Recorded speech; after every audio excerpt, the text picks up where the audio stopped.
This video is brought to you by Miniature Market. Thousands of board games, miniatures, and paints, discount prices at miniaturemarket.com. Hello everybody, welcome to another War and Pieces. Now today we're going to be talking about something very, very cool. Now, Twilight Struggle is one of the greatest games of all time and sits on the BGG top. It's easily within the top 10 list, only to be pushed out by Gloomhaven and a couple other games. But as far as sitting in the top 10, it has been there for years and years and years. And why? Because it's a great game. A great game from the great company GMT. Well, they've done it again. Only this time, it's Imperial Struggle. Now, what's this going to cover? It's going to cover the 18th century battle between Britain and France. Now, during that time, there were 4 wars and 100 years of just political intrigue and movement. And using the same type of system from Twilight Struggle and honors it very, very well, the political intrigue is almost as important, is more important than the wars themselves. Now we're going to go down to the table. I'm not going to tell you every rule, but we're going to take a look at what you get inside the box, and we're going to go over the game, and then we're going to come back for my final thoughts. So let's go check out Imperial Struggle. Now before we take out the board, I want to show you what you get inside here, and boy, I'll tell you, once again, GMT's quality is completely off the hook as usual. Now I'm going to open this up. No, you do not get this plastic thing. You're going to get all these absolutely beautiful counters. Okay, I like to put it into one of these plastic trays that I have, but what they do very, very well is they send you one of these. So these are just fantastic. For me, I just like them in the hard plastic for some reason. That's just me. Now, you're going to get, of course, your sequence of play, which is your aid card, of course, which is going to help you. You're going to get 2 decks of cards, one for the France and one for the British, your ministry cards. Okay, and then, of course, you're going to have your global rivalry cards here, which are going to come into play, of course. Just some fantastic events and different things that are going to happen to you, of course. Here, of course, we have the rules of play. Very simple, only 20 pages. Really done very well. I think there's only, to be honest with you, probably I would say about 15-16 pages of rules. But here's where they really separate themselves from everybody else.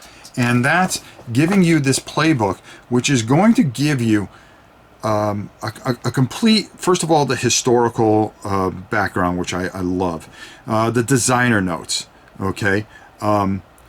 Your credits, how to set the game up, extended examples of play, further examples for every single rule so you understand what's going on. Just done so beautifully, of course, as only GMT can do. Completely beautiful. I mean, of course, illustrations so you can follow along and understand everything perfectly. And then, of course, this bad boy, which we are going to take out, and we're going to put this out there so you guys can see it for sure. And that is the board itself, as well as these cards, which are I'm going to explain more down onto the table of each period of war. We'll talk more about that as we do that, as well as all the different type of boards that you can have for yourself. And yet another sequence of play. Let's go down to the table and clear all this out and get the board spread out and talk a little bit about the game itself. Now, as you can see, this is a massive, massive imprint. And there's a lot to go over here. So I'm going to try to just explain things very basically. We're going to look over here, okay? And you're going to see that we're going to have 6 turns apiece, but 4 different times of war. And what you're going to be doing is there's a lot of political intrigue in the turns of peace. Now, you're going to have a peace turn, and then you're going to go right to the War of Spanish Succession. The real interesting thing about this is that each war phase is going to have a different card, and you're going to turn it over after you complete that war phase. You're going to have some of these tokens, your basic war tiles, and you're going to be putting them out here and hoping to win that particular area, because there, not only are you just battling, it's not about battle as much as it is trying to control advantage tiles, also global demand for all the different types of trade that you're going to have. You're going to be able to win victory points from. And the thing is, there are 4 different areas at all time that you are going to be working in. You're going to have these, and you're going to try to win each area. At any time, if you lose every single one of these areas, you lose the game. Another thing here, and you can see these beautiful mats, okay? Cardboard, very solid ministry cards. But here is a general point track. If ever you're to get the victory points down to 0, well, the British are going to win. If any time you can get it to 30, the French auto win. So these are 2 auto win parts.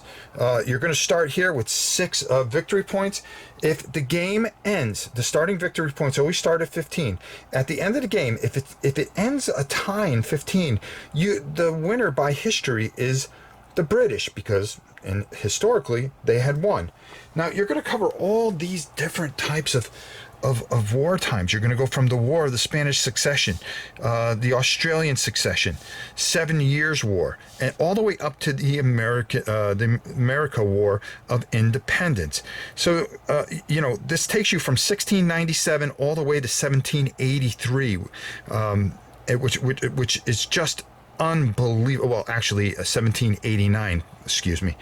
There's a ton of intrigue here as you maneuver and you use some of these ministry cards that are going to help or hurt you in certain areas.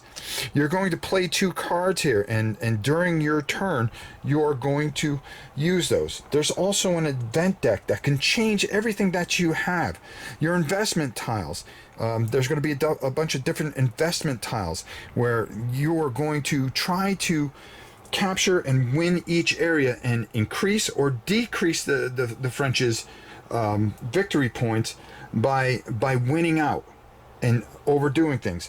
War tiles will actually help you. As you can see right here, when we flip this bolt over, there's a +2 to a +1.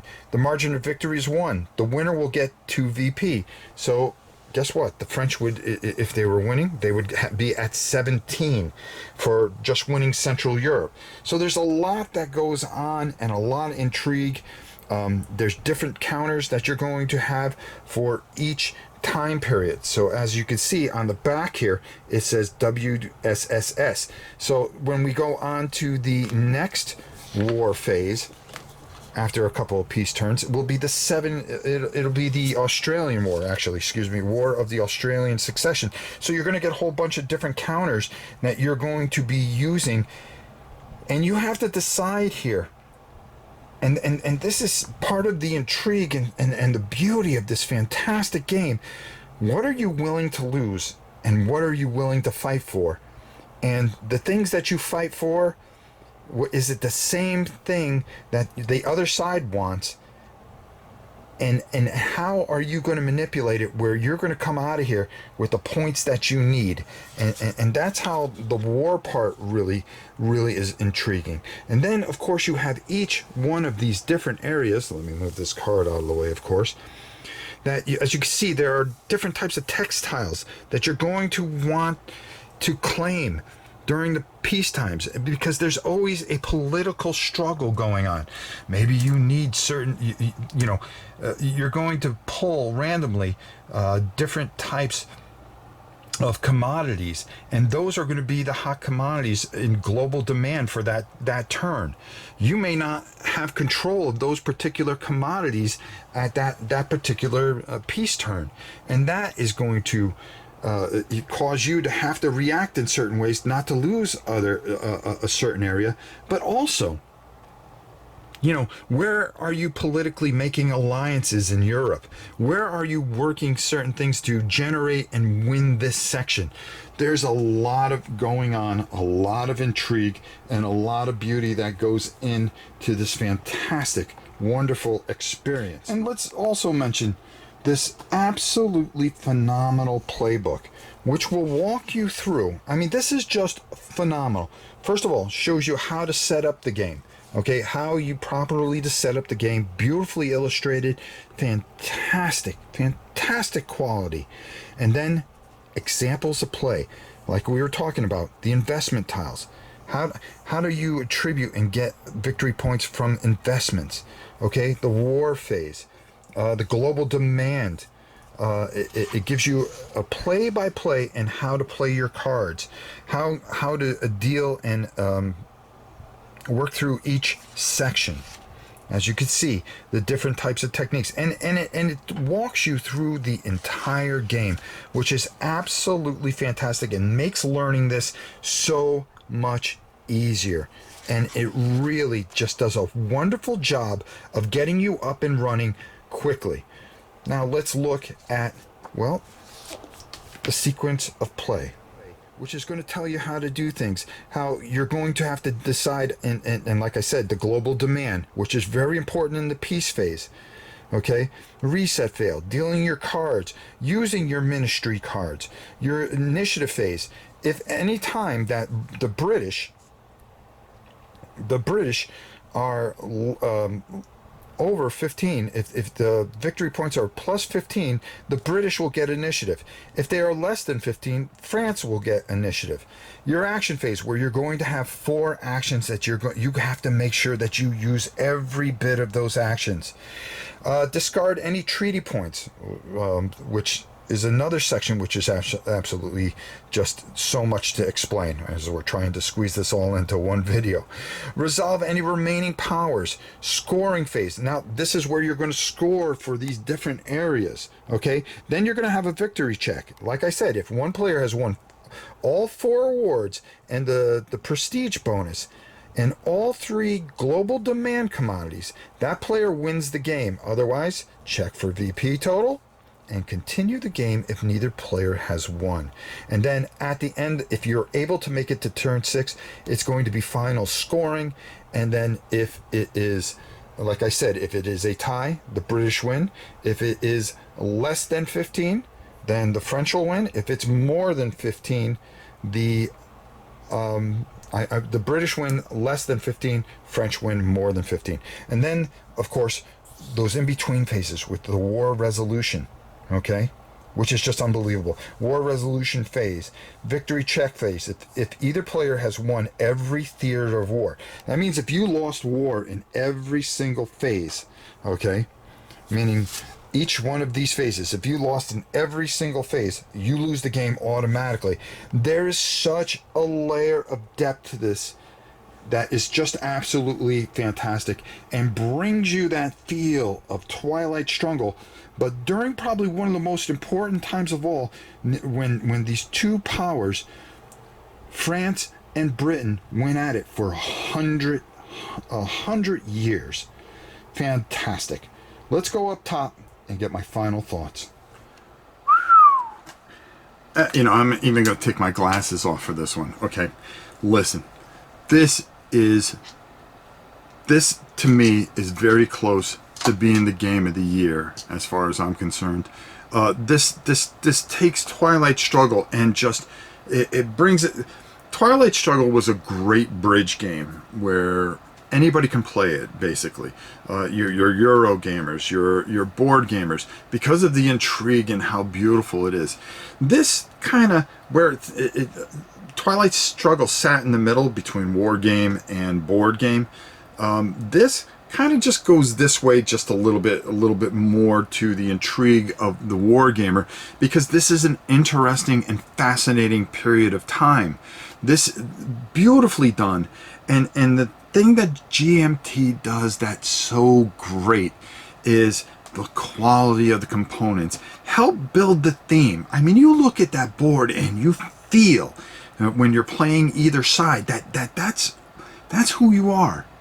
okay? Whether you're the British or the French, you know, the political intrigue, you know, the 6 turns of peace, but in between, there's 4 periods of war, and how beautifully it takes, and you feel the change, the momentum of those years go by with each turn that you play. And I'll tell you that this is one of the most fascinating experiences I've had in some time. Hats off to GMT for number 1, a fantastic game. Number 2, fantastic, tremendous components, beautiful board, everything done from the player aids to the playbook, where if you don't understand a rule, go read turn by turn by turn by turn as they give you how this beautiful game progresses and goes forward. Listen, I'm telling you right now, if you get a chance, go get it at Miniature Market, pre-order it at Miniature Market, should be out very soon. I'm telling you, this is a game, whether you are a board gamer or war gamer, you will not be disappointed, and I've never steered you wrong. This is a tremendous experience, and the fascination that the way I was immersed in it was just, it was a beautiful, passionate experience by the 2 individuals that came up with this. Jason Matthews, and I'm not even going to try to say this name, Ananda, Gupta. Forgive me if I butcher your name, but honestly, it doesn't matter. You need to go out and get this. This is a must-have for anyone's collection. There you have it, folks. Until next time, it's your old pal Rob. We'll see you soon. And you could get this from Miniature Market, right, Grandpa? You can get this from Miniature Market.